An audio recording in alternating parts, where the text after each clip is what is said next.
Hi, my name is Elsa Denagbo.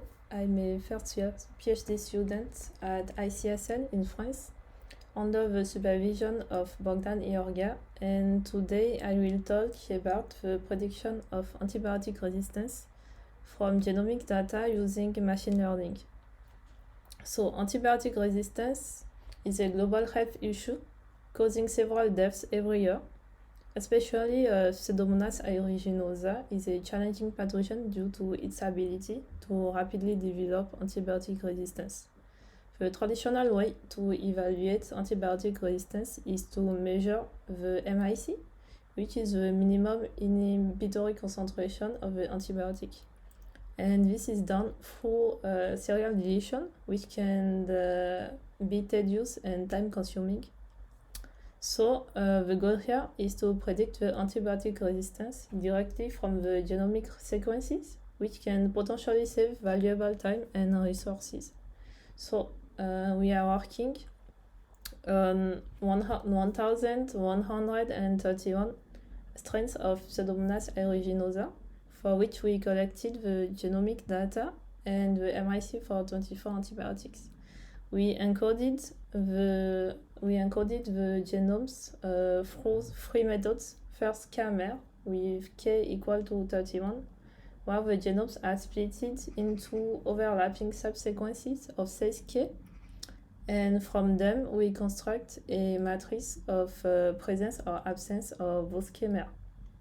We also use Ngram, which is almost the same as KMR but with protein sequences. We also use knowledge-based, where we construct a matrix of presence or absence of mutation of known resistance genes. And we tested three machine learning algorithms on those data, including random forest, extreme gradient boosting, support vector machines for binary classification, multi-class classification, and regression. So we present here the results of 6 antibiotics, including 2 beta-lactam, 2 aminoglycosides, and 2 fluoroquinolones for binary classification with Ngrams encoding.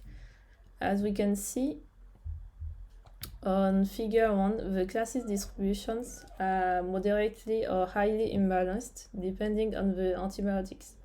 We have more susceptible strains in green than resistant strains in red.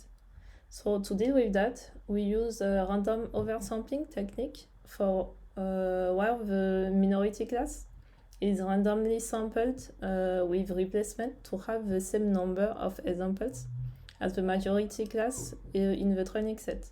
And we also use a balanced weight to give more weight to the minority class.